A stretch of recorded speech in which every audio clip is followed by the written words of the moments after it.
কবরের প্রথম রাত কেমন হবে তা আমাদের প্রত্যেকটি মুসলমানের জানা উচিত। মানুষ মারা যাবার পর সর্বপ্রথম সে শুনতে পায় ইন্না লিল্লাহি ওয়া ইন্না ইলাইহির রাজিউন। তখন সে মনে করে এটি একটি দুঃস্বপ্ন, সে মরেনি, সে এখনো জীবিত রয়েছে। তাই সে তার পরিবারের লোকেদের বলতে থাকে, আমি মরিনি, আমি এখনো জীবিত রয়েছি। কিন্তু আফসোস, কেউ তার ডাক শুনতে পায় না।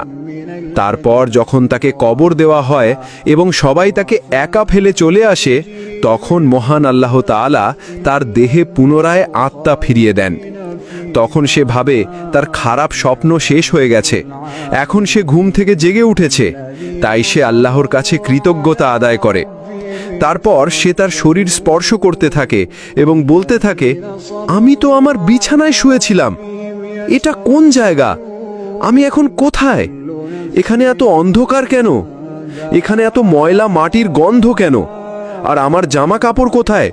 আমি সাদা কাপড়ে মোড়ানো কেন? তখন তার আর বুঝতে বাকি থাকে না যে সে সত্যিই মারা গেছে। তারপরই শুরু হয় তার কবরের প্রথম রাত।